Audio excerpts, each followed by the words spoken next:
Global happenings today. We communicate. We analyze global news. Stay tuned.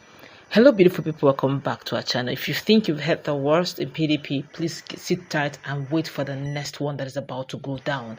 If you've ever at any point in time had any dealings to do with the FCT minister at some point in time in your political career, please say it out first, because by the time he goes into the full details, I can tell you for free that a whole lot of people and your supporters will be surprised. As we speak, a lot of secrets are being revealed. Just a few days back was a case of the political gladiators between Bala Mohammed, Wike, and their supporters coming back and forth. Right now, another person has entered the ring, and this time around, they're exposing all the alliances that was ever forged and formed in Rivers State and during the reign and time of Wike. This time around, it is getting very messy. Let's dive into the newspaper to find out the full details of the political gladiators, what they do behind the scene. Nigerians are watching. Now, according to the news, Governor Bala Mohammed's recent outburst against His Excellency Wike, the Honorable Minister of the Federal Capital Territory, though not entirely surprising, have only served to expand the vistas of ingratitude and treachery based on what I know. And the person that is speaking about this is none other than Dogara. Now, let's continue with what he said. He said, as I witness this gross injustice, the questions I ask myself are, is my comfort more important than saying the truth? And is my fear of conflict worth allowing harm to go unchallenged? I've learned enough over the years to know beyond reasonable doubt that in the face of situations like this, if I choose to prioritize my comfort, I will fail the victim and also fail myself. This is because injustice itself is a festering wound. It only grows its worse when brushed aside. As someone who knows so much, because I was the provocator of the events between the two that I will speak to, I consider my silence not just cowardice but complicity. Therefore, I am not afraid to stand alone or risk conflict. I should not be misunderstood to be defending Wike, but simply stating the raw truth that I know, and I really don't give a damn if the truth makes Wike look good. I've learned to say the truth as I enjoy my freedom from being a slave to human opinion.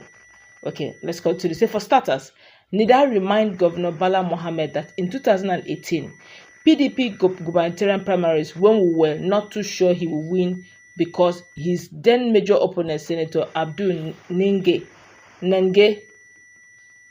was the one who constituted the state party structure and had a bosom friend as party chairman. It was Wike we turned to for help. I had called Wike to plead with him to help us in Bauchi without necessarily disclosing to him that it was Bala Mohammed that we wanted delivered. His response to me was that, are you sure you are in control of the process 100%? I said I wasn't too sure, and he said to me, leave it to me. I will help you sort it out. To do it, Wike first of all made his bosom friend and close ally, Chief Dan Osi Orebe, the chairman of the panel for the primaries, and said I should discuss whatever I wanted with Chief Dan. We got talking, and on the eve of the primaries, Chief Dan was in Benin City, and we needed to get him to Bauchi for the assignment. It was to Wike that I turned to again, and his response to me was, my brother, I have told you not to bother about this. Tell Chief Dan to come to meet me in Port Harcourt. I did just that, and amazingly, Wike provided the private jet that flew Chief Dan to Bauchi and out of Bauchi for the assignment. I can say without fear of any contradiction that Wike bore all expenses for the exercise. It's therefore shocking that this so-called transactional character called Wike did not place any condition whatsoever for his support. That is just the beginning of the story. I hate to tell, but I must. After the emergence of Bala Mohammed as the party flag bearer and having promised to sponsor all the party candidates if he gets the ticket, we were rudely awoken to the reality that Bala Mohammed had no money for his own campaigns, let alone for other candidates of the party. Initially, I thought it was some kind of a funny joke, but as time went by, I realized to my utter bewilderment that it was true. It turned out that Bala Mohammed had lied to us about his financial capacity. So we had a meeting at my residence then at Wuse 2 Abuja to help raise money. And we thought since Bala Mohammed was one-time minister for nearly 6 years, he must have built enough goodwill we could harness if we organized a fundraiser for him. A committee was put in place, and we spent 20 million naira to organize the fundraiser at the then Lady Kwahol Sheraton Hotels, Abuja. Before then, I had asked Bala Mohammed to give me a list of some of the people he had helped while he held sway as Minister of FCT. He obliged me with a list, and after calling just 4 people on the list that I know so well, what they said to me jolted me, and I reserved that for some other time. But suffice to say that I knew the fundraiser would be a flop, so I was already thinking of alternatives. And as we predicted, we had the fundraiser, and to cut the long story short, all we raised from the fundraiser was a paltry 48 million naira. And if you deduct 20 million naira invested in organizing it, that leaves you with a net of 28 million naira.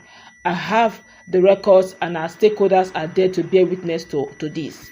Now, when it was obvious that the masquerade would soon turn to a human being, I told our then 2 serving senators who are alive and can testify that the only option we had was to go to a friend and brother, then Governor Wike, for assistance. We got tickets and flew to Port Harcourt with Bala Mohammed without informing Wike that we were coming with him.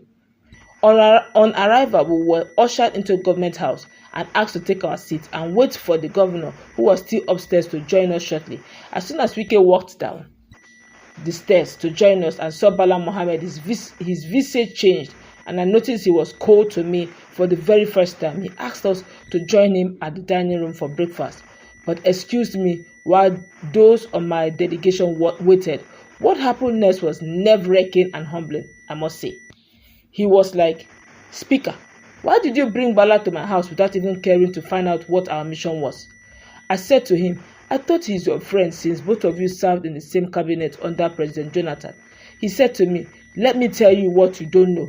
When we were ministers, Bala Mohammed allotted plots of land to all ministers except me. He also recalled how he humiliated him when he went to see him in his office as a colleague minister just to get an approval to increase the number of floors on a building he had in Abuja, not to beg for plots which he refused to allot to him." He said Bala Mohammed kept him in his waiting room for hours and later sneaked out of the office. That from that day he made up his mind never to have anything to do with him again. He added, "I wish you had told me it's Bala you were rooting for. But whatever you want, I will assist you guys, because I don't say no to a brother, but I assure you, you will regret your decision if Bala Mohammed becomes the governor. The rest is history." Now, he said to me, "Let's join them at the dining so that I can confront him with these issues for you to know that I am not making things up." We joined them at the dining, and Wike confronted Bala with these issues in the open and in our very presence. Bala admitted and pleaded for forgiveness, assuring that he is now a changed man.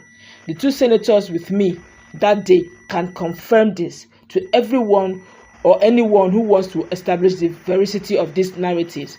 Now, to cut this long story short, we passed the night at the Government House, and the next morning Wike called and directed that his cash assistance be handed over to me to pass to Bala. I said, "Your Excellency, it's better I call him so that he can collect the assistance himself, lest he thinks you are still angry with him." I said for Bala, and when he came, Wike's aide handed over the package to him, and he collected it while almost kissing the ground. Wike therefore gave us the lifeline we needed to kickstart Bala's campaign. If Bala had forgotten how much we left with that day, I will remind him. Wike did not stop there. He gave us his private jet to ferry us back to Abuja. And I must add that that was not the only time Wike helped Bala with resources and logistics.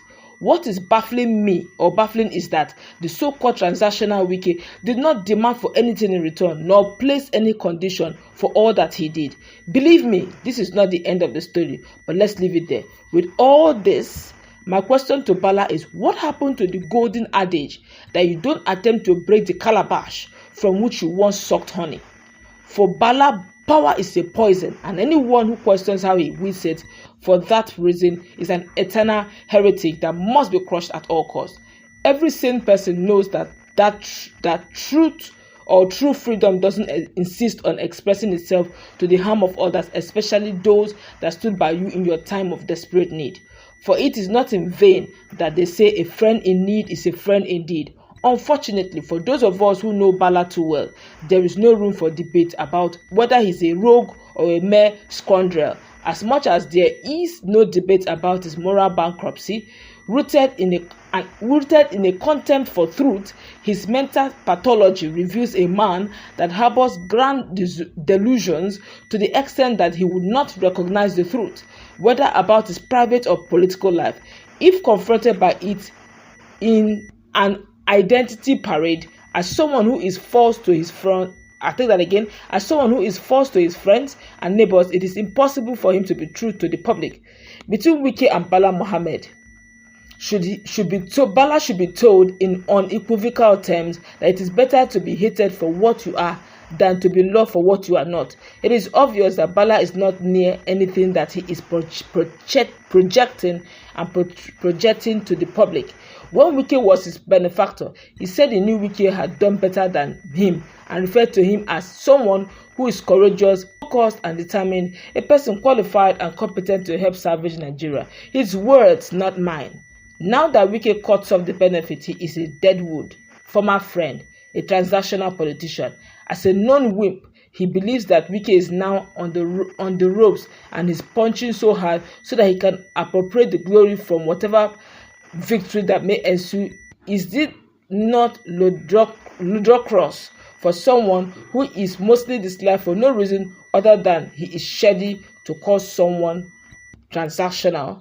Time will not permit me to list those Bala had betrayed, which includes his own godfather and our father, Baba Waziri, Alhaji Bello Kife, elder statesman and former minister under President Shehu Shagari in the Second Republic.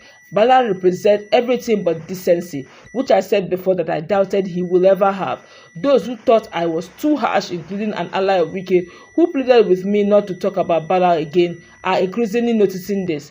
I am sure they are now convinced that we cannot continue to run a therapy session for a troubled reptilian brat like this, who consistently seeks to elevate himself by putting others down and who inhales rather than think before he talks. After all, it was St. John Chrysostom who said, "We must not mind insulting men, if by respecting them we offend God." And this is all coming from none other than Right Honorable Yakubu Dagoro, CFR. Okay, for want of doubt, in case you are seeing the letter at the background, this is unbelievable. I just hope that at some point that Bala Mohammed will have to come with a rebuttal on this, but this is an insider info. This is someone who actually made that transaction happen. See, Wike at some point in time had each and every one of them in PDP, and that's why he can afford to play God in PDP, because at some point in time he has helped them at the hour of their need. That is why it looks as if they can't actually suspend Wike, because Wike had helped them. Look at it the way you want, but let's meet in that comment section. Let's brainstorm.